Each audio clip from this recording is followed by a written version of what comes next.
दोस्तों, स्वागत है आपका सत्यम मौर्य के इस नए वीडियो में। आज हम आपको पढ़ाने चल रहे हैं नेल्सन समीकरण के बारे में। नेल्सन समीकरण क्या होता है, ये इलेक्ट्रोकेमिस्ट्री का हमारा जो इस चैप्टर का जो सबसे इम्पॉर्टेंट टॉपिक है नेल्सन समीकरण। उसके बाद आपको लास्ट टॉपिक मिलेगा फैराडे का नियम जो है। तो नेल्सन समीकरण क्या होता है, इसके लिए हम लोग देखेंगे दोस्तों। एक कोई सेल होती है, यानी कि हम इलेक्ट्रोकेमिस्ट्री पढ़ रहे हैं तो सेल की बात तो जरूरी करेंगे। तो जो सेल है उसी सेल में हम लोग मानेंगे, माना एक सेल में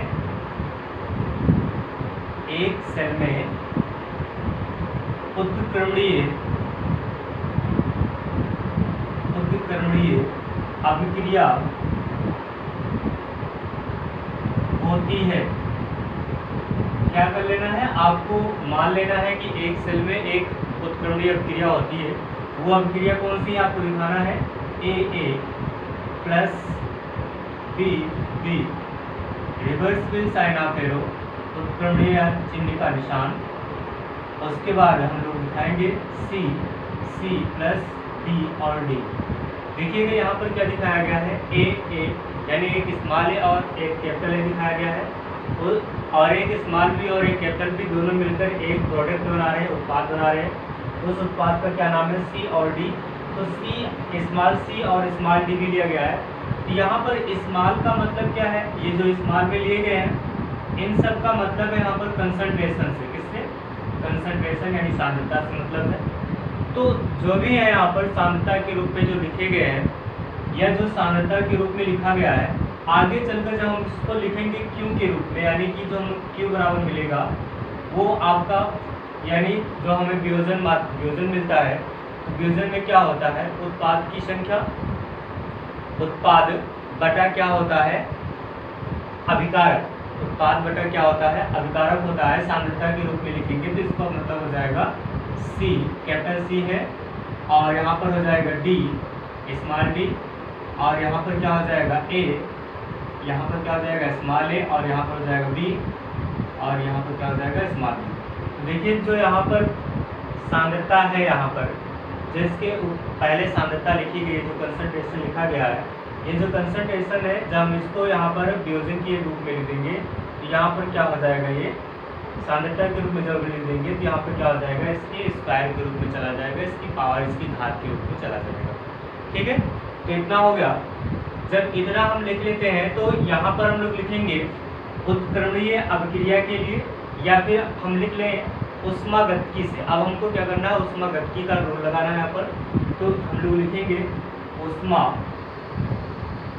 से।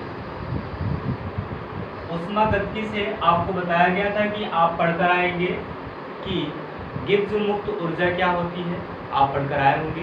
तो देखते हैं क्या है, डेल्टा जी बराबर delta G not plus R T L N Q होता है। डेल्टा जी बराबर delta G not plus R T L N Q. आप जानते हैं कि जब डेल्टा जी की वैल्यू 0 होती है तो हम लोग प्रक्रम के बारे में पढ़े हैं, प्रक्रम जो होता है उसमें हम लोग पढ़े हैं जब डेल्टा जी बराबर 0 होता है तो जो स्थिति होती है, जो अभिक्रिया होती है वो कैसी होती है, साम्यावस्था होती है। वहाँ पर क्या होता है, वहाँ पर साम्यावस्था होती है। अगर डेल्टा जी हमारा नेगेटिव होता है, डेल्टा जी हमारा कितना होता है, नेगेटिव होता है, तो वो प्रक्रम जो होता है स्वतः प्रक्रम होता है, स्वतः प्रक्रम होता है। अगर डेल्टा जी की वैल्यू पॉजिटिव आ जाए, यानी पॉजिटिव आती है, तो वो कैसा होता है, अस्वतः प्रक्रम, यानी कि वो प्रक्रम स्वतः नहीं होता है, उस प्रक्रम को चलाने के लिए हमें बाहर से ऊर्जा को देना पड़ता है। इतना हो गया, तो इसको मान लेंगे हम लोग इक्वेशन नंबर फर्स्ट। अब यहाँ पर देखिएगा क्या होता है, डेल्टा जी बराबर हम मान लेंगे माइनस एन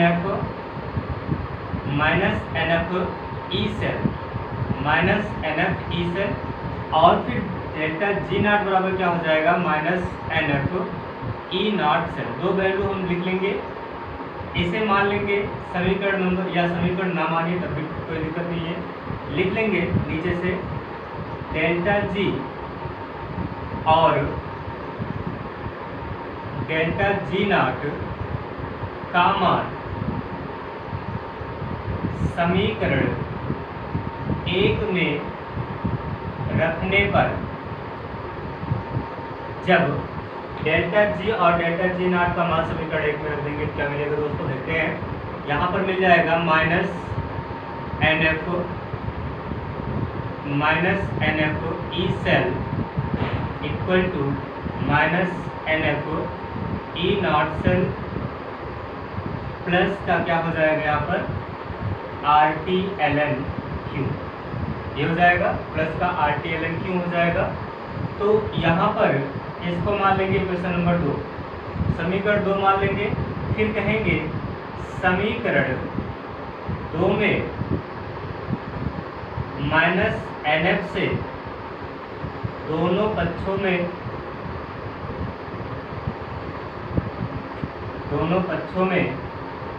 भाग देने पर, दोनों पक्षों में जब हम भाग देंगे तो क्या मिल जाएगा, देखिए minus N F E cell upon का क्या हो जाएगा, एन एफ माइनस का है भाई, माइनस एन एफ से भाग दे रहे हैं हम लोग।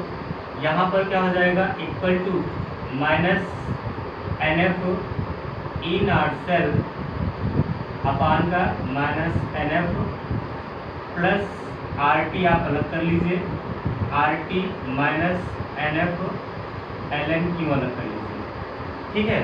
तो यहाँ पर क्या हो जाएगा, ये इससे कैंसिल हो जाएगा और यहाँ पर इससे कैंसिल हो जाएगा। क्या बचा हमारा, बचा है ई सेल बराबर E not cell minus R T n F l N Q, क्या बचा, इसे मान लेंगे समीकरण नंबर 3। बचा हमारा ई सेल बराबर E not cell minus R T n F R T upon n F और एल एन क्यू। तो ये जो समीकरण हमको मिला है तो लिख लेंगे हम लोग, लिख लेंगे समीकरण 3, समीकरण 3 ही नेल्सन समीकरण होता है, नेल्सन समीकरण है। जो समीकरण 3 है वही क्या है आपका नेल्सन समीकरण। अब यहाँ पर ये समीकरण हम और आगे भी ले जाएंगे क्योंकि हमें और भी वैल्यू प्राप्त करनी है। तो और वैल्यू देखने के लिए सबसे पहले हम इन सब की वैल्यू को निकाल लेते हैं। यहाँ पर वेयर लिख लेंगे, जहाँ क्या क्या है ये सब, तो लिख लेंगे वेयर। अब देखिए यहाँ पर क्या है, डेल्टा जी क्या है आपको मालूम है, डेल्टा जी बराबर क्या होता है, गिब्स मुक्त ऊर्जा, क्या होता है, गिब्स मुक्त ऊर्जा होता है। और डेल्टा जी नॉट बराबर क्या हो जाएगा, मानक गिब्स मुक्त ऊर्जा।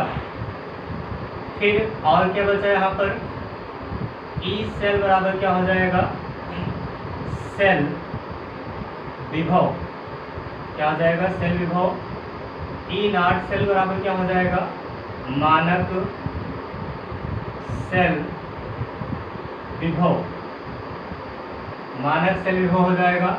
और आपका क्या बचा, आर एक है नियतांक, आर क्या है आपका नियतांक है, तो यहाँ पर लिख लेंगे हम लोग आर नियतांक है। तो नियतांक का इसका जो मान है 0.0821 होता है, 0.0821। और क्या है, एन है, एन क्या है, स्थानांतरित इलेक्ट्रॉनों की संख्या होती है, स्थानांतरित इलेक्ट्रॉनों की संख्या होती है। और कुछ बचा है, टी बचा है, टी आपका क्या होता है, ताप होता है, टी आपका क्या है, ताप है, टेम्परेचर है। और जिसका मान होता है at room temperature 298 calorie kelvin पर, इतना हो जाएगा। आपका एफ है, एफ क्या है, फैराडे, एफ है आपका फैराडे नियतांक, एफ है आपका फैराडे नियतांक, जिसकी वैल्यू होती है 96,500 कूलाम पर मोल, कूलाम पर मोल होता है। तो यहाँ पर हमने सब कुछ लिख लिया, जहाँ में हमने क्या क्या लिखा है, डेल्टा जी हो गया, डेल्टा जी नॉट हो गया, आर हो गया, टी हो गया, ई सेल हो गया, ई नॉट सेल हो गया, एन हो गया, एफ हो गया, सब कुछ हो गया। तो यहाँ पर देखेंगे जो हमारा समीकरण नंबर 3 है, तो समीकरण 3 से देखेंगे समीकरण थर्ड से, समीकरण थर्ड हमको क्या मिला है, ई सेल बराबर E not cell, E cell बराबर E not cell minus R T upon n F l N Q, ये मिला है। एक चीज़ हम आपको यहीं पर और बता देते हैं, जो एल एन होता है, एल एन होता है, वो होता है लॉग, क्या होता है, लॉग होता है, लॉग की वैल्यू है। तो यहाँ पर जो एल एन लिखा गया है, इसके लिए हम लोग लिख लेंगे 2.303 लॉग, 2.303 लॉग लिख लेंगे। अभी आगे जब काम देगा मैं इसका और आपको नहीं बताऊंगा, होता बहुत है एल एन ई बराबर लॉग ई, एल एन या लॉग ई एक्स बराबर क्या होता है, एल एन ई एक्स होता है। फिर एल एन ई बराबर क्या होता है, 2.303 लॉग ई बेस 10 होता है। तो ऐसे कई सारी वैल्यू है जो लॉग में, जो मैथ के बच्चे हैं वो तो आसानी समझ जाएंगे कैसे हुआ है सब, बाकी जो बायो के स्टूडेंट हैं वो नहीं समझेंगे, बस केवल आप थोड़ा सा आप ये समझ लीजिए। बाकी आगे देखेंगे, जब यहाँ इतना हमको मिल गया कि यहाँ पर इसकी वैल्यू, इसकी वैल्यू, इसकी वैल्यू मिल गई है, इसकी भी वैल्यू मिल गई है, तो वैल्यू रख लेंगे यहाँ पर, क्या हो जाएगा, ई नॉट सेल बराबर, ई नॉट सेल बराबर, देखिए आर की वैल्यू कितनी होती है, 0.0821 इंटू 298 केल्विन, हाँ केल्विन ही रहेगा। एन की वैल्यू यहाँ पर हम लोग को नहीं मालूम है, तो एन ऐसे ही रखा रहेगा। एफ है 96,500 और इंटू हो जाएगा 2.303 लॉग क्यों, क्यों लिखा गया, क्यों लिखा है तो क्यों लिखा रहेगा, ठीक है, इतना हो जाएगा। अब देखिए यहाँ से एक समीकरण को ये मिल गया, जो हमारा ये समीकरण मिला है, तो इसको जब हम सॉल्व करेंगे तो हमारा मिल जाएगा ई सेल बराबर E not cell minus 0.591 0.0591 upon n log Q. देखिए एक समीकरण हमको यहाँ से मिला, ये इसको हम मान लेंगे समीकरण नंबर 4। तो जो समीकरण 4 है, ये जो समीकरण 4 है, ये भी क्या है, एक नट्स समीकरण होता है। क्या होता है, नट्स समीकरण होता है। मैं एक बार फिर से आपको समझा देता हूँ, आप तब तक क्या कर लीजिए, इसका स्क्रीनशॉट लीजिए। देखिए यहाँ पर हम नट्स समीकरण में क्या करते हैं, देखिए कुछ थ्योरियाँ भी हैं, थ्योरी जो है वो आप अपने बुक से मेंशन कर लीजिएगा, थोड़ा बहुत थ्योरी है, ज़्यादा थ्योरी नहीं है। तो डेरिवेशन है, डेरिवेशन आपको बताया गया यहाँ पर, माना है एक सेल में उत्क्रमणीय क्रिया होती है, A plus B B reversible sign of arrow C C और डी डी। यहाँ पर क्यों का आपको मान, मतलब क्यों का मतलब नहीं बताया गया कि सी सी और D D A B B ऐसे क्यों लिखा गया यहाँ पर। तो अभी जब हम इसका क्या कराएंगे, आपको न्यूमेरिकल करवाएंगे, तो यहाँ पर आपको वहाँ पर समझ आएगा, अभी यहाँ पर आपको नहीं समझ आएगा। तो नट्स समीकरण यही से स्टार्ट होता है, फिर ऊष्मागतिकी से हम पढ़ लेंगे।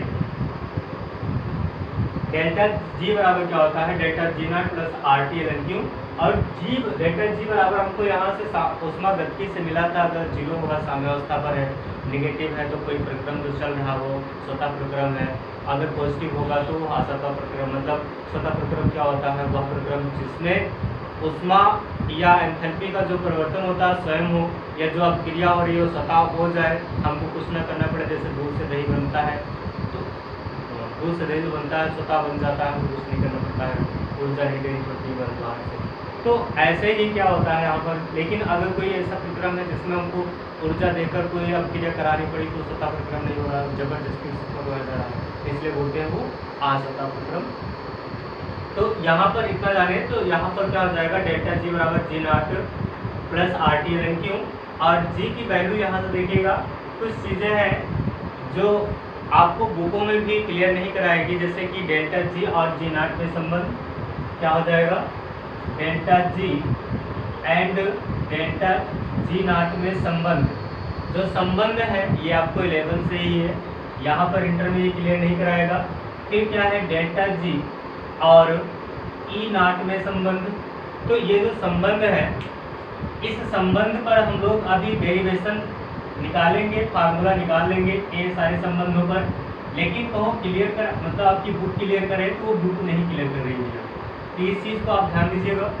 यहाँ पर इतना बताया गया डेल्टा जी बराबर क्या होता है minus N F E cell, और डेल्टा जी नॉट बराबर क्या हो जाएगा, अगर ये डेल्टा जी है कोई गिब्स ऊर्जा है तो ये मानक गिब्स ऊर्जा है, तो यहाँ पर ए नॉट लग जाएगा, बाकी सब कुछ ये नेतांक ये नेतांक, एन आपका नेतांक है, एफ आपका नेतांक, एन नेतांक तो नहीं है लेकिन आपका इलेक्ट्रॉनों की संख्या उससे कोई मतलब नहीं रहेगा, बाद में देखेंगे। तो इसकी वैल्यू क्या करेंगे डेल्टा जी और जी नॉट की वैल्यू क्या करेंगे समीकरण एक में रख देंगे, जो हमको मिलेगा वही क्या हो जाएगा आपका नेल्सन इक्वेशन हो जाएगा। तो जो नेल्सन इक्वेशन होगा तो यहाँ पर मान लेंगे और सबकी वैल्यू रख देंगे तो हमको एक समीकरण मिल जाएगा। इस तरह से आपका रहा। तो ये था आपका नेल्सन समीकरण। अब इस नेल्सन समीकरण में आप इसे स्क्रीनशॉट ले लीजिए, मैं तब तक इरेज करता हूँ। यहाँ पर देखिएगा कुछ और है, नेल्सन समीकरण से कुछ रिलेटेड है, बाकी पूछा नहीं जाता है, इस पर न्यूमेरिकल ज़्यादा आते हैं। तो न्यूमेरिकल के लिए हम लोग देखेंगे, न्यूमेरिकल के लिए क्या हो जाए, अगर डेल्टा जी बराबर 0 हो जाए, डेल्टा जी बराबर कितना हो जाए 0 हो जाए, और ई बराबर क्या हो जाए आपका 0 हो जाए, और क्यू बराबर आपका क्या हो जाए के हो जाए। डेल्टा जी बराबर क्या हो जाए 0 हो जाए, ई बराबर क्या हो जाए 0 हो जाए, क्यू बराबर क्या हो जाए क्यू हो जाए।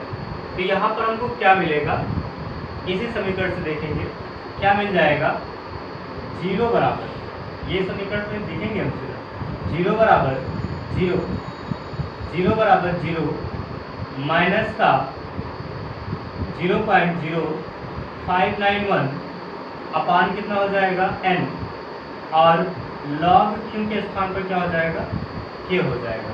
एक चीज तो ये हो गया, अगर ई नॉट हमारा 0 है और ई सेल हमारा 0 ना हो तो क्या होगा, अगर हमारा ई नॉट 0 हो जाए और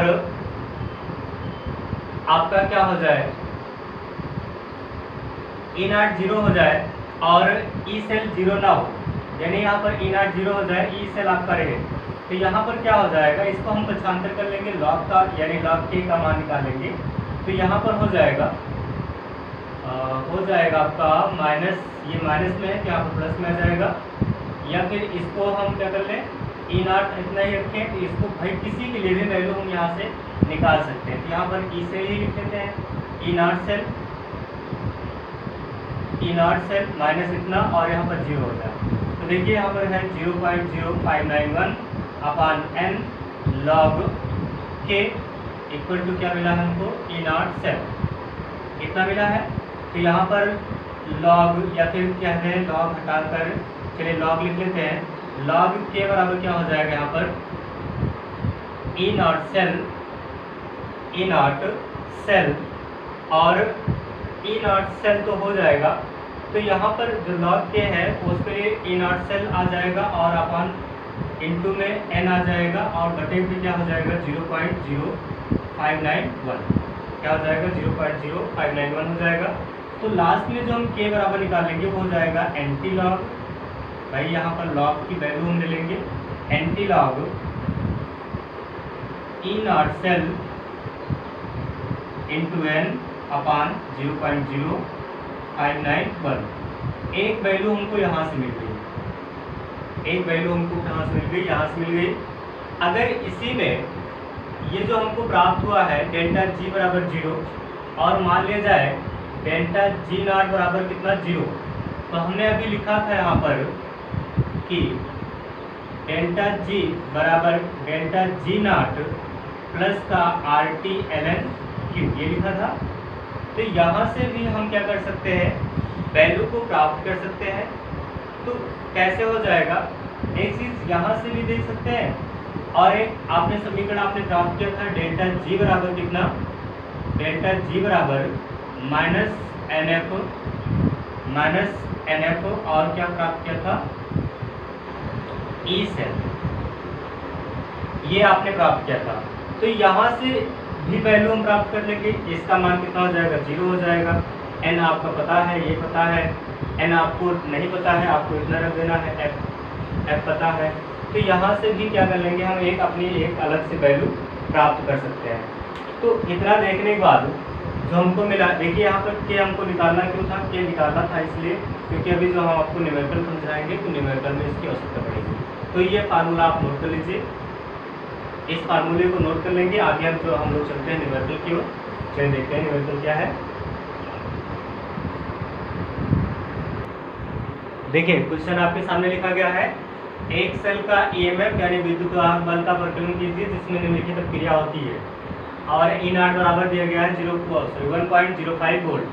तो यहाँ पर ये रासायनिक अपक्रिया दिया गया है। इस रासायनिक अपक्रिया के द्वारा हम लोग क्या करेंगे, हम लोग यहाँ पर परिकलन करेंगे ईएमएफ का यानी विद्युत वाहक बल का। तो विद्युत वाहक बल कितना आएगा, इसको देखने के लिए हमने नेल्सन समीकरण में एक पहले लिखा था Q बराबर आपका लिखा गया था C की पावर C और D की पावर D अपान A की पावर A और B की पावर B, ये लिखा गया था। तो यहाँ भी ठीक वैसे ही होगा। देखिए n बराबर हमको निकालना है भाई, जो हमारा नेल्सन समीकरण है, इतना आप अपने माइंड पर रखिए भी थोड़ा सा। यहाँ पर मैं करता हूँ, निकिल है, निकिल क्या कर रहा है, 2 इलेक्ट्रॉन निकाल रहा है। निकिल क्या कर रहा है, 2 इलेक्ट्रॉन निकाल रहा है। तो यहाँ पर माइनस दिखाइए भाई, निकाल रहा है माइनस दिखाइए। यहाँ पर हम कुछ और नहीं, भाई पॉजिटिव नहीं दिखाना आपको, क्योंकि ये निकाल रहा है मतलब पॉजिटिव होता है, लेकिन ऐसा नहीं है, हम यहाँ पर माइनस दिखाएंगे कि ये माइनस कर रहा है यहाँ, ठीक है। अब यहाँ पर जो आपका सिल्वर है यानी Ag जो है, ये क्या कर रहा है, 2 इलेक्ट्रॉन का क्या कर रहा है, गेन कर रहा है, 2 इलेक्ट्रॉन ग्रहण कर रहा है। तो इसको हम दिखाएंगे पॉजिटिव में। तो यहाँ पर हो गया, निकिल आपका सॉलिड है और यहाँ पर आपका सिल्वर आपका सॉलिड है। तो ब्रैकेट में हम लोग एक जगह लिख लेंगे साइड में कि सॉलिड जो है यानी जो सॉलिड स्टेट में है, सॉलिड को हमें काउंट नहीं करना है। जो हमारा सॉलिड है उसको हम काउंट नहीं करेंगे, ये चीज़ आप लिख लेंगे तब ज़्यादा समझ में आएगा। सॉलिड को हम क्या करेंगे, काउंट नहीं करेंगे। इतना हो गया। तो n यहाँ पर देखेंगे, हमने कहा था n बराबर क्या होता है, स्थानांतरित इलेक्ट्रॉनों की क्या होती है, संख्या होती है। इलेक्ट्रॉनों की क्या होती है, संख्या होती है। तो स्थानांतरित इलेक्ट्रॉन यहाँ पर कितने हैं, आप देख सकते हैं 2 इलेक्ट्रॉन है। कितने हैं, 2 इलेक्ट्रॉन है। तो n बराबर हमको कितना मिल जाएगा, n बराबर कितना मिल जाएगा, 2 मिल जाएगा। n बराबर 2 मिल गया। ई नॉट बराबर यानी ई नॉट सेल बराबर कितना मिल गया हमको, यहाँ पर 1.05 वोल्ट, इतना मिल गया। अब हमको यहाँ पर देखना है Q बराबर क्या मिला है। अभी आपने लिखा था यहाँ पर जो भी क्रिया है वो सब क्रिया में, यानी जो अभी छोटी सी रासायनिक क्रिया लिखा था आपने AA प्लस B क्या लिखा था, BB reversible sign of arrow, C और क्या लिखा था आपने प्लस DD। तो जब आपने इसका क्यों लिखा था, तो जो इसके सामने जो छोटी वैल्यू है यानी जो छोटी वैल्यू है इसको आपने किसमें लिखा था, पावर के रूप में लिखा था। तो ठीक यहाँ भी हम क्या करेंगे, यहाँ पर पावर के रूप में लिखेंगे। कैसे लिखेंगे अभी देखते हैं। ये कुछ ऐसे आपने लिखा था अभी। अब यहाँ पर जो हमको क्यों लिखना है, तो देखिए यहाँ पर हमको इसको काउंट नहीं करना है और इसको काउंट नहीं करना है। किसके लिए लिखना है, इसके लिए और इसके लिए लिखना है। अभिकारक बटा क्या होता है, उत्पाद बटा क्या होता है, अभिकारक होता है। तो निकिल है, निकिल कितना प्लस है, 2 प्लस है। अब देखिए इसके सामने कुछ मल्टीप्लाई में है, नहीं है, यानी इसके सामने मल्टीप्लाई में कुछ भी नहीं है, कोई अंक नहीं है, लेकिन हम 1 मान लेंगे तो इसकी पावर कितना हो जाएगा, 1 हो जाएगा। अगर कोई भी अंक नहीं दिया रहेगा तो हम कितना मान लेंगे, 1 मान लेंगे। तो इसकी पावर कितना है, 1 हो गई। अपान में क्या हो जाएगा, भाई इसको काउंट नहीं करना है, इसको नहीं लिखना है आपको, ठीक है। आगे अगर लिखना भी है तो कोई दिक्कत नहीं, आप लिख सकते हैं, कोई वैल्यू नहीं है, 0 दिया गया है तो 0 आप मान लेंगे, ठीक है। तो यहाँ पर क्या हो जाएगा, देखिए बटा क्या हो जाएगा आपका Ag 2 प्लस है ये भी, तो 2 प्लस लिख लेंगे। अगर सॉरी Ag प्लस है प्लस में लिख लेंगे यहाँ पर, मेरे ख्याल से 2 प्लस होना चाहिए, यहाँ पर आसानी पड़ती है, कुछ मिस्टेक नहीं है तो नहीं, ठीक है इतना ही है, प्लस है तो प्लस ही रहेगा फिर, तो इतना हो गया।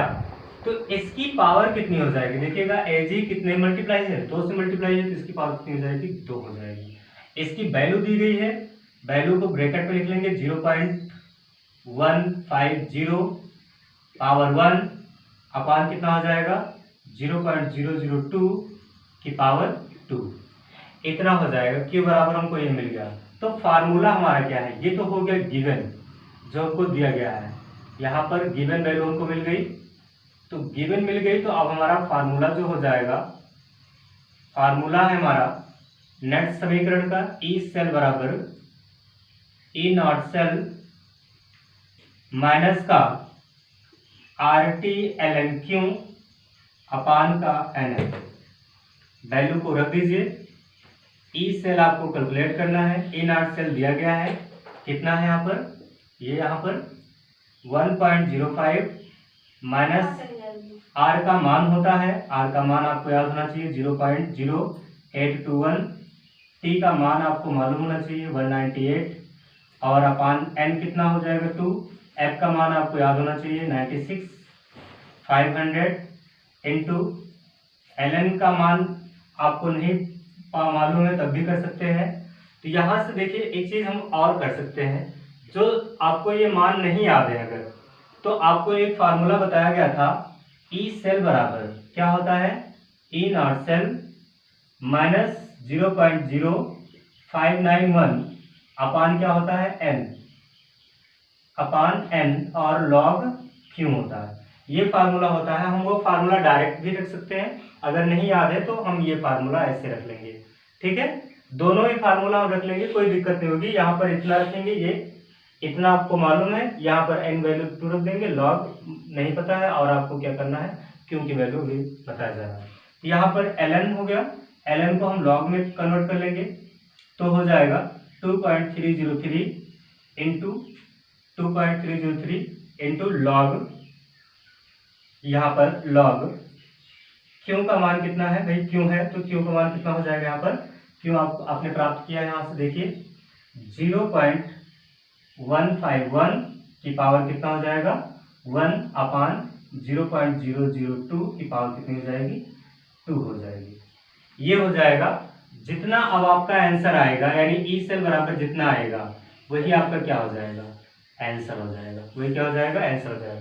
अगर आप इसके आगे नहीं सॉल्व कर पाते हैं तो कोई दिक्कत नहीं है, आप यहाँ पर छोड़ देंगे भाई, अभी यहाँ पर इसके स्क्वायर निकालेंगे, डिवाइड करेंगे और क्या कहते हैं फिर लॉग वैल्यू आएगी, तो लॉग से रेडी देखना होगा। एग्जाम में अगर लॉग से रेडी दिया जाता है तो आप सॉल्व करने की थोड़ा बहुत कोशिश करेंगे, अगर नहीं दिया जाता तो आप सॉल्व करने की कोशिश नहीं करेंगे, यहाँ तक लाकर छोड़ देंगे, आपका नंबर नहीं कटेगा। अगर काटेगा तो एग्जामिनर तो पॉइंट में कुछ काट लेगा, बाकी आपको फुल नंबर देगा, क्योंकि उसको पता है कि आगे करने में थोड़ा सा आपको टाइम जाएगा भाई। ये 2 नंबर का क्वेश्चन है, अगर आप यहाँ तक कर दिए तो आपको 2.5 नंबर तो मिल ही जाएगा, बाकी आप 5 नंबर दूसरा करिए ना, क्या करना है, इतना हो जाएगा। एक क्वेश्चन और है, आप एक क्वेश्चन और लिखेंगे, इसको आप स्क्रीनशॉट ले लीजिए, दूसरा मैं बताता हूँ। चलिए दोस्तों देखते हैं, यहाँ पर लिखा गया है किसी सेल का मानक इलेक्ट्रोड विभव 3.5 वोल्ट है, मानक गिब्स ऊर्जा का परिकलन करें। तो यहाँ पर कैसे करेंगे, एक रासायनिक समीकरण भी दिया गया है आपको, रासायनिक अभिक्रिया दी गई है 2Fe3 plus 2I minus sign of arrow 2Fe2 plus I2। तो इसमें हमें क्या करना है, गिब्स मुक्त ऊर्जा परिकलन करना है, मानक गिब्स मुक्त ऊर्जा परिकलन करना है। तो फार्मूला क्या होता है, पहले हम यहाँ पर लिख लेंगे सॉल्व करने स्टार्ट कर रहे हैं, और सॉल्व में हम पहले गिवन वैल्यू प्राप्त करेंगे। गिवन क्या क्या दिया गया देखते हैं, यहाँ पर ये यहाँ से और ये यहाँ से कितने इलेक्ट्रॉन का ट्रांसफर हो रहा है, यहाँ पर कितने इलेक्ट्रॉन का हो रहा है 2 इलेक्ट्रॉन का, कितने इलेक्ट्रॉन का हो रहा है 2 इलेक्ट्रॉन का। तो गिवन क्या क्या दिया गया है आपको, ई नॉट सेल दिया गया है कितना 3.5 वोल्ट दिया गया है, और n बराबर कितना मिल गया आपको 2 मिल गया, 2 इलेक्ट्रॉन है 2 मिल गया। अब हम मानक गिब्स मुक्त ऊर्जा का जो फार्मूला होता है डेल्टा जी नॉट बराबर minus N F E not cell. बहुत आसान है, -2 इंटू 96,500 इंटू कितना हो जाएगा 3.5। आप इसे सॉल्व कर लीजिए, जितना आपका आंसर आएगा वही क्या हो जाएगा इसका आंसर। जितनी वैल्यू आएगी वही उसका क्या हो जाएगा आंसर हो जाएगा, सॉल्व हो जाएगा। बहुत आसान है, ज़्यादा टफ नहीं है। एक लास्ट क्वेश्चन है, उस लास्ट क्वेश्चन में हमने अभी जो नेंसर्ट समीकरण में आपको के बराबर वैल्यू कुछ प्राप्त करवाया था, यानी सेल स्थिरांक। तो जो सेल स्थिरांक या साम्यावस्था जो स्थिरांक था वो जो हमने सॉल्व करवाया था, वहां पर उसका न्यूमेरिकल का उस फार्मूले का उपयोग करने चल रहे हैं। तो चलिए दोस्तों देखते हैं उसको, वो क्वेश्चन कैसा है। देखिए क्वेश्चन लिखा गया है, किसी सेल में निम्न अभिक्रिया होती है। अभिक्रिया है 2Fe3+ plus I2 sign of a 2Fe2+ plus I2। जो पहले अभिक्रिया दी गई थी वही अभिक्रिया यहाँ भी है। ई नॉट सेल बराबर दिया गया है 0.236 वोल्ट। सेल अभिक्रिया की मानक गिब्स मुक्त ऊर्जा और साम्य स्थिरांक ज्ञात कीजिए। तो मानक गिब्स मुक्त ऊर्जा तो आप ज्ञात ही कर सकते हैं, साम्य स्थिरांक आपको ज्ञात करना भी बताया जा रहा है, कैसे ज्ञात किया जाएगा। यहाँ पर सारी वैल्यू आपको दी गई है, आप काउंट कर लीजिए। यहाँ पर 36 वोल्ट है और n बराबर आपको 2 है, पहले से भी आपको पता है, पहले भी आपने इसे सॉल्व किया है। अब हमको क्या करना है, मानक गिब्स मुक्त ऊर्जा डेल्टा जी नॉट बराबर क्या होता है आपको -NF ई नॉट सेल होता है। तो यहाँ से आप क्या कर लेंगे, गिब्स मुक्त ऊर्जा मानक गिब्स मुक्त ऊर्जा ज्ञात कर लेंगे। जो दूसरा हमें ज्ञात करना है के बराबर, आपने तभी फाइंड किया था, के बराबर क्या होता है एंटी लॉग, क्या होता है एंटी लॉग, और एंटी लॉग के बाद आपका होता है ई not cell into n upon क्या होता है 0.0591। ये फार्मूला होता है। और के ही क्या है आपका एक साम्य स्थिरांक है। क्या है साम्य स्थिरांक है। ये कैसे फाइंड होता है ये तो आपने देख ही लिया था। हमने कहा था कि अगर डेल्टा जी बराबर कितना हो जाए 0 हो जाए और आपका ई बराबर कितना हो जाए 0 हो जाए और आपका क्यू बराबर क्या हो जाए क्यू बराबर क्या हो जाए के हो जाए। तो आपने जब डेल्टा जी बराबर निकाला था तो डेल्टा जी बराबर जी नॉट प्लस का RT LMQ ये आपने निकाला था। तो यहाँ से अगर डेल्टा जी बराबर 0 है तो जी नॉट प्लस का, अब इसे लॉग में अगर हम कन्वर्ट कर दें तो यहाँ पर हो जाएगा 2.303 RT लॉग क्यू का मान क्या हो जाएगा के। एक हमने यहाँ से आपको थोड़ा सा बताया था और उसके बाद नहीं करवाया था, दूसरा वाला करवा दिया था। तो यहाँ पर पहले ये वाला हम देख लेते हैं। अगर इसको हम यहाँ पर लाएं माइनस का डेल्टा जी नॉट बराबर क्या हो जाएगा 2.303 RT लॉग के हो जाएगा। तो लॉग के बराबर क्या हो जाएगा आपका माइनस का डेल्टा जी, या माइनस हटा दीजिए, यहाँ पर प्लस में जाएगा तो ये आ जाएगा माइनस में हो जाएगा, इसलिए यहाँ पर माइनस रखने दीजिए, रहना दीजिए। तो 2.303 RT हो जाएगा। इतना हो जाएगा। जब इतना हो जाएगा तो यहाँ से हम क्या कर सकते हैं के बराबर एंटी लॉग। अब एंटी लॉग ले लिया है तो यहाँ से माइनस हट जाएगा, डेल्टा जी नॉट है, नॉट लगाना नहीं भूलेंगे, 2.303 RT। एक फार्मूला हमने यहाँ से भी प्राप्त किया था, लेकिन इस फार्मूले से हमारा काम नहीं बनेगा क्योंकि यहाँ पर क्या निकाला था साम्यस्थिरांक और वैल्यू एक थी। तो इसको जो हमने कैलकुलेट किया था वो आपका दूसरा फार्मूला था। वो फार्मूला क्या था ई नॉट ई सेल, ऐसा ना, तो समीकरण से नेंसर्ट समीकरण से ई सेल बराबर क्या था ई नॉट सेल माइनस का 0.0591 अपान क्या था एन लॉग क्यू था।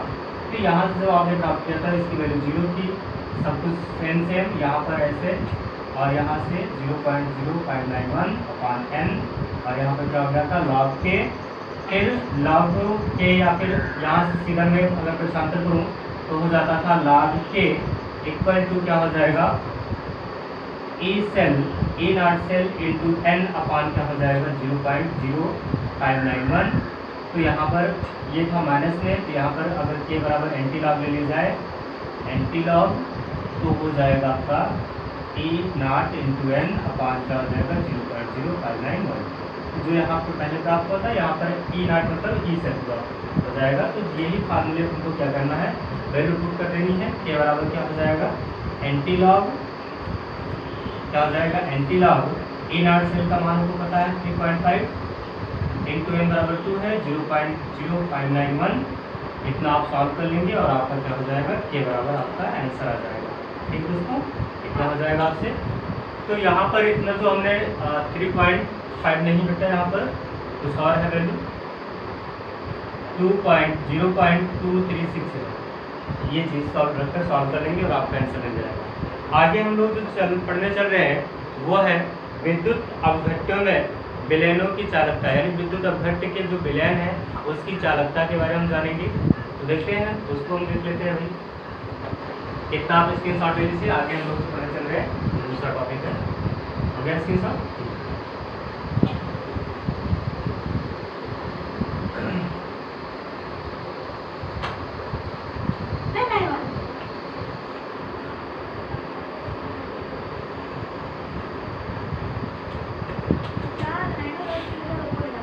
देखिएगा यहाँ पर हम जो पढ़ाने चल रहे हैं आपका विद्युत अपघट्यों के विलयनों की चालकता, विलयनों की चालकता के बारे में। इंग्लिश होती है conductivity, conductivity of electrolyte, conductivity of electrolyte solution. देखिए इसमें जो विद्युत अपघट्य है, यानी कोई जो आपका विलयन है, उस विलयन में कुछ आपके विद्युत अपघट्य मिलाए गए हैं। तो जो विद्युत अपघट्य मिलाया गया है तो उसकी जो विद्युत चालकता है वो कैसे होती है, इसके बारे में हम लोग जानेंगे। तो यहाँ पर हम लोग कुछ महत्वपूर्ण जो पद है, हम पहले उसके विषय में जानते हैं। कुछ महत्वपूर्ण पद, जो कुछ महत्वपूर्ण पद है वो है आपका R बराबर क्या होता है, रो L अपान ए होता है। क्या होता है, रो बराबर R बराबर रो L अपान ए। हमने ओम का नियम पढ़ा है, ओम के नियम से ही या उस चैप्टर से जो रिलेटेड है, बहुत ही टॉपिक रिलेटेड है उसी चैप्टर से ही। तो यहाँ पर फिजिक्स वाले बच्चे तो बहुत आसानी, भाई फिजिक्स तो सभी पढ़ते हैं इंटर लेवल में, सबको फिजिक्स पढ़ना होता है अगर जो भी साइंस का स्टूडेंट है। तो यहाँ पर R बराबर रो L अपान ए होता है। R क्या होता है आपको पता है, प्रतिरोध होता है। क्या होता है, प्रतिरोध होता है। इसको हिंदी में प्रतिरोध कहते हैं, इंग्लिश में क्या कहते हैं, रेजिस्टेंस कहते हैं। क्या कहते हैं, रेजिस्टेंस कहते हैं। रो क्या होता है, इसे हम बोलते हैं विशिष्ट प्रतिरोध। क्या बोलते हैं, विशिष्ट प्रतिरोध बोलते हैं या विशिष्ट प्रतिरोधकता बोलते हैं, स्पेसिफिक रेजिस्टेंस, स्पेसिफिक रेजिस्टेंस या रेजिस्टेंसिविटी। एल क्या है, लेंथ होता है। क्या होता है, लेंथ होता है। और ए क्या होता है, विड्थ होता है, यानी चौड़ाई होती है। ठीक है, अब देखेंगे यहाँ पर एल जो होता है वो अनुप्रस्थ काट का क्षेत्रफल होता है। क्या होता है, अनुप्रस्थ काट का क्षेत्रफल होता है। कैसे देखेंगे, हमने एक वायर लिया, एक तार लिया। क्या लिया, तार लिया। ये तार जो है इसकी लंबाई कितनी है, तार की L मान लेते हैं। इस लंबाई कितना मान लेते हैं, L मान लेते हैं। और ये जो चौड़ाई है, यानी ये जो हम यहाँ पर देखते हैं, ऐसे देखिएगा यहाँ पर ज़्यादा समझ आएगा। ये जो चौड़ाई है, ये तार का जो चौड़ाई है, अनुप्रस्थ जो क्षेत्रफल है, तो ये जो चौड़ाई है, इसी चौड़ाई को हम क्या कहते हैं, A मान लेते हैं। बस कितना तार मोटा है, यानी उसकी मोटाई कितनी है, हम यही देखते हैं। ठीक है, तो जो मोटाई हो गई वो ये हो गई, और उसमें प्रतिरोध तार है तो प्रतिरोध भी होगा। तो इतना चीज़ जानते हैं कि यहाँ से जब हम इसको अपोजिट करते हैं, देखिए जब हम इसको क्या करते हैं, अगर मैं इसे उल्टा कर दूँ, यानी जो वैल्यू है R का क्या कर दूँ, 1/R कर दूँ। R को क्या कर दूँ, 1/R कर दूँ। और रो को क्या कर दूँ, 1/रो कर दूँ। और इसको क्या कर दूँ, इसका उल्टा हो जाएगा A/L। तो हमने देखा है कि 1/R बराबर क्या होता है, G होता है। 1/R बराबर क्या होता है, G होता है। G को कहते हैं हम चालकता। क्या कहते हैं, चालकत्व कहेंगे। तो लिख लेंगे यहाँ पर ब्रैकेट में वेयर 1/r बराबर क्या होता है, g होता है, और g को हम क्या कहते हैं, चालकत्व कहेंगे। क्या कहेंगे, चालकत्व कहते हैं,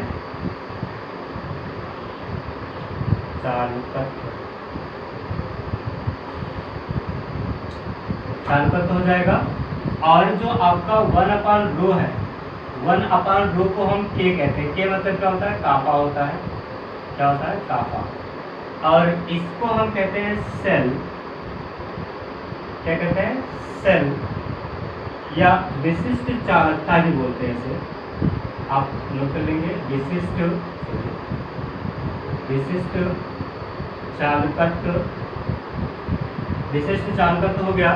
तो यहाँ से जब हम लोग निकालेंगे, अब देखिए यहाँ पर थोड़ा सा नोट में आपको बता दूं, नोट में क्या हो जाएगा कि L/A जो होता है, L/A जो होता है वो होता है G स्टार। क्या होता है, G स्टार, जिसे हम बोलते हैं सेल स्थिरांक। क्या कहते हैं, सेल स्थिरांक। भाई आप समझ रहे हैं, आप जान रहे हैं, आप सोच रहे हैं कि इसे क्यों बता रहा हूँ, क्योंकि जो हमारा विद्युत अपघट्य है उसमें विलयन में जो विद्युत अपघट्य है उसकी जो चालकता के बारे में देखनी है, यानी उसमें इलेक्ट्रॉनों का जो ट्रांसफर होना है, इलेक्ट्रॉन जो हमारे गमन करेंगे, तो वो जो गमन करनी है, यानी पॉजिटिव और नेगेटिव आयन का जो माइग्रेशन होना है, तो माइग्रेशन होने के लिए हमें इन सब चीज़ों की आवश्यकता पड़ेगी। तो फिजिक्स के टर्म में तो हम यही पढ़ते हैं, R, ρ, A, L ऐसे ही पढ़ते हैं, लेकिन केमिस्ट्री के टर्म में हम कुछ ऐसे पढ़ेंगे। तो यहाँ पर क्या हो जाएगा, अब मैं इसकी वैल्यू पूरा पुटअप करूँ कि यहाँ पर 1/r बराबर क्या होता है, 1/r बराबर क्या है, g है, बराबर 1/ρ बराबर क्या है, कापा है, और A/A का उल्टा A/L/A, इसका मान क्या हो जाएगा, g स्टार हो जाएगा। तो क्या हो जाएगा, g स्टार। तो यहाँ पर इतना हो जाएगा आपका क्या, g स्टार। देखिए अब बटा में है तो यहाँ पर बटा हो जाएगा g स्टार। ठीक है, तो k बराबर क्या हो जाएगा, आपको जो निकालना था हमको k, यानी विशिष्ट चालकता हमको निकालनी है, चालकता ही निकालना है, चालकता निकालना था। तो k बराबर क्या मिल जाएगा हमको, g × g स्टार। इतना हो जाएगा, जो आपको निकालना था वो ये हो जाएगा। अब हम लोग इसमें जो मेन चीज़ था वो हमने निकाल चुका है। अब यहाँ पर जो इसका है सबका SI मात्रक है, वो मात्रक भी नोट कर लेते हैं थोड़ा सा। SI मात्रक, लंबाई का मात्रक क्या होता है, आप जानते हैं, लंबाई का मात्रक क्या होता है, मीटर। तो यहाँ पर हम लिख लेंगे मीटर। और क्षेत्रफल A का मात्रक क्या होता है, मीटर स्क्वायर हो जाएगा। क्या हो जाएगा, मीटर स्क्वायर हो जाएगा। और आपका क्या बचा है यहाँ पर, रो, यानी पेट्रोल R का मात्रक क्या होता है, ओम होता है। R का मात्रक क्या होता है, ओम होता है। रो का मात्रक क्या हो जाएगा, यहाँ पर रो का मात्रक हो जाएगा ओम मीटर। क्या हो जाएगा, ओम मीटर। ओम मीटर को हम एक यहाँ पर, और ओम मीटर हो गया। 1/r का मात्रक क्या हो जाएगा, 1/r का मात्रक हो जाएगा ohm inverse metre. Sorry, ohm inverse ही रहेगा, केवल ओम इनवर्स। इसे हम S से भी प्रदर्शित करते हैं, कहीं पर आपको किसी बुक में यहाँ पर S भी दिखाई मिलेगा। S क्या होता है, तो S जो होता है वो होता है एस्टेमन।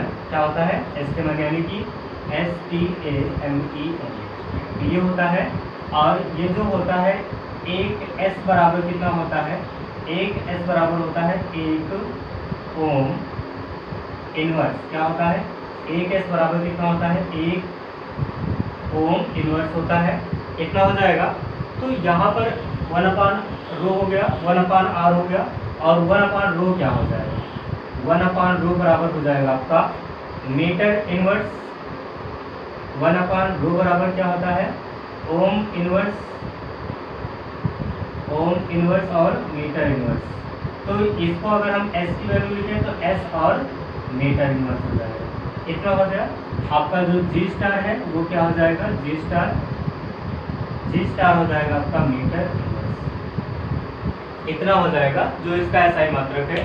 SI मात्रक L = M यानी मीटर और ए बराबर मीटर स्क्वायर, आर बराबर ओम और रो बराबर ओम मीटर। और ये जो होता है, ये जो यहाँ पर रो हो जाएगा, ये होता है एस जो होता है ओम का उल्टा होता है। क्या होता है? ओम का उल्टा होता है, ये होता है।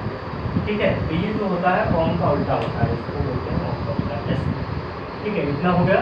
आगे हम देखते हैं कुछ पॉइंट इसमें की जो है उसे नोट कर लेते हैं।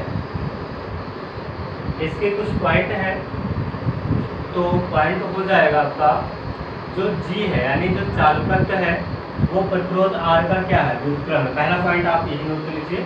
पहला पॉइंट आपका हो जाएगा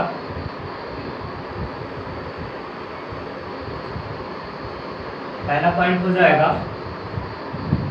जी प्रतिरोध का व्युत्क्रम होता है, व्युत्क्रम होता है यानी कि जी लिख लेंगे चालकत्व प्रतिरोध, ब्रैकेट में आर भी लिख सकते हैं, प्रतिरोध का व्युत्क्रम होता है।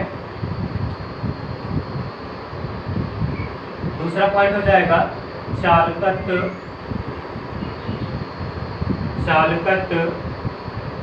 विलयन में विद्युत प्रवाह, चालकत्व विलयन में विद्युत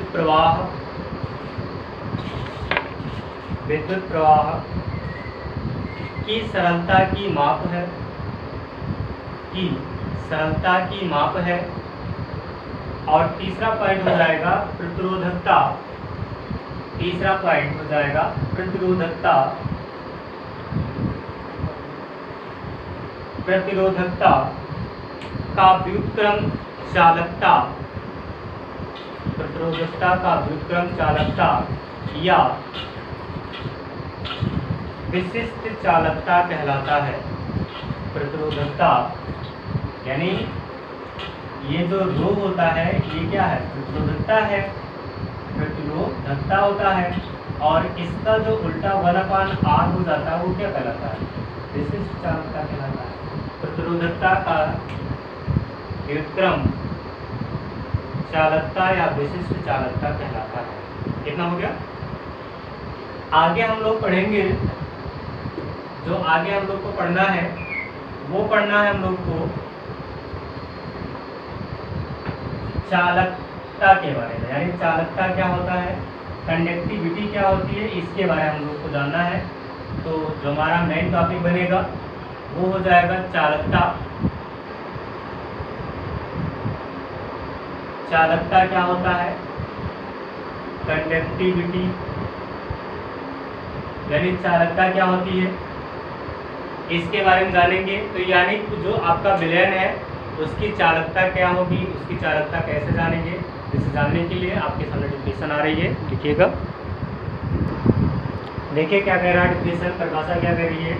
यदि किसी विद्युत अपघट्य के एकांक आयतन में, आपको कोई विद्युत अपघट्य है उसका जो आयतन है यानी कोई आपका विलयन है, उस विलयन में कुछ विद्युत अपघट्य डाले गए हैं, तो जो विद्युत अपघट्य है उसका एकांक आयतन, यहाँ पर कुछ मैं आयतन ले लेता हूँ जिसका आयतन कितना है, एकांक आयतन है। तो यहाँ पर लिख देता हूँ एकांक आयतन, एकांक आयतन है। तो एकांक आयतन के अनुप्रस्थ काट में, अनुप्रस्थ काट का जो क्षेत्रफल है 1 सेंटीमीटर हो, यानी जो इलेक्ट्रोड उसमें डूबे हुए हैं, जो भी उसमें इलेक्ट्रोड डूबा हुआ है, तो मान लेते हैं एक हमने 2 इलेक्ट्रोड डाला है, तो जो दोनों इलेक्ट्रोड हैं उन इलेक्ट्रोडों की जो अनुप्रस्थ काट का क्षेत्रफल है, यानी कि बात करूँ मैं तो यहाँ पर जो आपने क्षेत्रफल तार का लिया है, तार का जो क्षेत्रफल है ये क्षेत्रफल जो लिया है आपने वो कितना होना चाहिए, 1 सेंटीमीटर स्क्वायर, यानी 1 सेंटीमीटर स्क्वायर ही होना चाहिए, इससे बड़ा नहीं होना चाहिए। तो कह रहा है अनुप्रस्थ काट का क्षेत्रफल कितना होना चाहिए, 1 सेंटीमीटर स्क्वायर। तथा इलेक्ट्रोडों की मध्य की दूरी, यानी इसका जो क्षेत्रफल वो कितना हुआ, 1 सेंटीमीटर स्क्वायर हुआ, और इनके मध्य की जो दूरी है वो कितनी होनी चाहिए, 1 सेंटीमीटर होनी चाहिए। यानी जो आपने 2 इलेक्ट्रोड लगाए हैं उन दोनों इलेक्ट्रोडों की जो बीच की दूरी, मान लीजिए ये हमारा दोनों क्या है, इलेक्ट्रोड है, इनकी जो बीच की दूरी है वो कितना होना चाहिए, 1 सेंटीमीटर से ज़्यादा नहीं होना चाहिए। और जो इसका क्षेत्रफल है, जो इसका क्षेत्रफल यानी अनुप्रस्थ काट का जो क्षेत्रफल है, काटने के पश्चात जो इसका क्षेत्रफल आता है वो कितना होना चाहिए, 1 ही सेंटीमीटर होना चाहिए। तो विलयन की जो चालकता है उसकी चालकता के तुल्य, यानी जो विलयन की चालकता है, यानी विलयन में जो आपने विलयन में जो इलेक्ट्रोड डाले हुए हैं उस इलेक्ट्रोड की जो चालकता है वो इलेक्ट्रोड की जो चालकता है वो विलयन की चालकता के क्या होगा, यानी विलयन में जो चालकता है, यानी विलयन का जो Na+ में 2 इलेक्ट्रॉन निकल रहा है, तो जितने इलेक्ट्रॉन निकल रहे हैं उतने इलेक्ट्रॉन फटाफट वहाँ से ट्रांसफर भी होंगे और निकलेंगे आएंगे। इसलिए जो कहते हैं कि जो चालकता होती है, चालकता में आयतन मेन चीज होता है। विद्युत अपघट्ट का जो आयतन है वो कितना होना चाहिए, एकांक होना चाहिए, एकांक आयतन होना चाहिए। और जो तार है यानी जो इलेक्ट्रोड है उन इलेक्ट्रोडों का जो अनुप्रस्थ काट का क्षेत्रफल होना चाहिए, कितना होना चाहिए, 1 होना चाहिए, 1 सेंटीमीटर स्क्वायर होना चाहिए। और उनके बीच की दूरी कितनी होनी चाहिए, 1 होनी चाहिए। तो ये हो गया क्या आपका, ये आपका हो जाता है विद्युत चालकता, यानी चालकता क्या होती है आपने जाना, आप इसे स्क्रीनशॉट ले लीजिएगा। आगे हम लोग जो पढ़ने चल रहे हैं मोलर चालकता के बारे में जान लेंगे, उसके बाद आपका नया टॉपिक स्टार्ट होगा। तो मोलर चालकता में क्या होगा आप देखते हैं उसमें क्या होता है।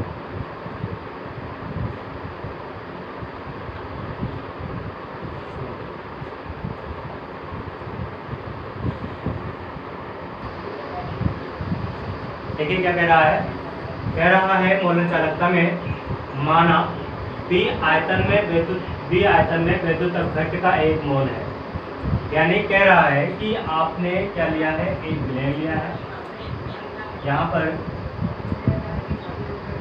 क्या लिया है आपने, एक विलयन लिया है, यानी आयतन जिसमें ये आयतन है जिसमें क्या है विद्युत अपघट्ट उपस्थित है, यानी विद्युत अपघट्ट डाला गया, विद्युत अपघट्ट इसमें क्या है उपस्थित है। तो विद्युत अपघट्ट का कितना हो, यहाँ पर 1 मोल है, आप ये बात ध्यान रखिएगा, 1 मोल है। क्या कह रहा है, बी आयतन में, आयतन भी हमने क्या लिया है, बी आयतन, जिसमें 1 मोल विद्युत अपघट्ट क्या है उपस्थित है। तो इसी को मोलर चालकता कहते हैं। यहाँ पर कहा गया एकांक आयतन की चालकता बराबर कितना होता है, K होता है। एकांक आयतन है, आयतन 1 ही है, तो उसकी चालकता क्या है, तो बी आयतन जिसमें 1 मोल विद्युत अपघट्ट है की चालकता कितनी हो जाएगी, K/B हो जाएगी। सिंपल सा है। लैम्डा m बराबर क्या होता है, K/V, क्या होता है, K/V। वेयर लिख लेंगे, वेयर ये क्या है, लैम्डा, क्या है, लैम्डा। अब आप कहेंगे ये कौन सा लैम्डा है, आज तक तो हमने ये लैम्डा पढ़ा था, ऐसे वाला लैम्डा, ये लैम्डा पढ़ा था। तो ये होता है छोटा लैम्डा, आप इसे याद रखिए, इसे कहते हैं हम लोग छोटा लैम्डा, ठीक है। और जो ये होता है इसे हम लोग कहते हैं बड़ा लैम्डा, ये बड़ा वाला लैम्डा। आपने अभी तक इसका नाम नहीं जाना होगा, क्या कहते हैं इसे हम लोग कहते हैं छोटा लैम्डा और इसे क्या कहते हैं, बड़ा लैम्डा। केमिस्ट्री में लगभग यही लैम्डा का इस्तेमाल होता है यहाँ पर जो हम पढ़ रहे हैं यहाँ भी। बाकी तो ये भी इस्तेमाल होता है, लेकिन हम यहाँ पर ये इस्तेमाल करते हैं। लैम्डा m बराबर क्या होता है, K/V, है लैम्डा, ये क्या है, लैम्डा। अब परिभाषा क्या है, परिभाषा वही जो पिछला आपने दिया था, 1 मोल विद्युत अपघट्ट में। अभी आपने कुछ परिभाषा और दिया था, वहाँ पर कहा था जो विद्युत अपघट्ट है उसका कार्य का आयतन होना चाहिए, एकांक, उसमें कहा था आपने एकांक आयतन होना चाहिए। यहाँ पर एकांक आयतन ना कहकर आपने क्या कहा, 1 मोल विद्युत अपघट्ट के विलयन जिसमें इलेक्ट्रोडों का अनुप्रस्थ काट का क्षेत्रफल कितना होना चाहिए, 1 सेंटीमीटर स्क्वायर होना चाहिए, 20 डिग्री कितना होना चाहिए, 1 होना चाहिए। भाई यही चीज़ कहा यहाँ पर, यहाँ पर जो है इलेक्ट्रोड है इसकी जो कितना होना चाहिए, 1 सेंटीमीटर स्क्वायर होना चाहिए। और अनुप्रस्थ काट का क्षेत्रफल कितना हो गया, 1 सेंटीमीटर स्क्वायर हो गया।